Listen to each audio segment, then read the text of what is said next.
नमस्कार दोस्तों, मैं विवेक और आप देख रहे हैं विवेक क्रिएटर 2.0। तो मैं लेकर आया हूँ आपके लिए एक नया टॉपिक जिसमें हम जानेंगे कि महात्मा गांधी जी और अंबेडकर जी के बीच में पूना समझौता क्यों हुआ था।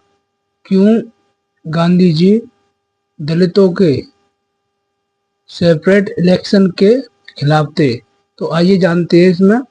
तो वर्ष 1930, 31 और 32 जिस इन डेटों में 3 गोलमेज सम्मेलन हुए थे लंदन में, जिसकी अध्यक्षता जॉर्ज पंचम कर रहे थे और इसका उद्घाटन जॉर्ज पंचम ने किया था और इसके अध्यक्ष रैमजे मैकडोनाल्ड थे, जिसमें अलग अलग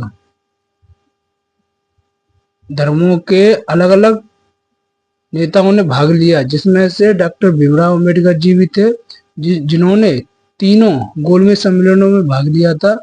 उसमें से दूसरे वाले में महात्मा गांधी जी ने भाग लिया था और वर्ष 1931 में इरविन समझौता हुआ था गांधी जी और इरविन के बीच में।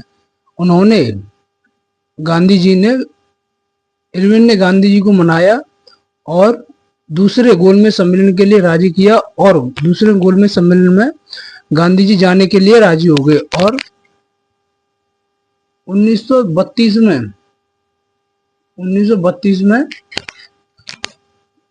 कॉमनवेल्थ अवार्ड की स्थापना हुई थी, जिसमें अलग अलग धर्मों के अलग अलग नेता जो प्रतिनिधित्व कर रहे थे अलग अलग धर्मों का, उनको अलग से या सेपरेट इलेक्शन की उन्होंने मांग की थी, तो उनको अलग से दिया गया। उसमें मुस्लिम, सिख, जैन, एंग्लो इंडियन जो विदेशी होते हैं वो, और महिलाएं और दलितों को भी दिया जा रहा था। उन्होंने इसमें से गांधी जी ने दलितों का स्पेशली विरोध किया था, ये कहकर कि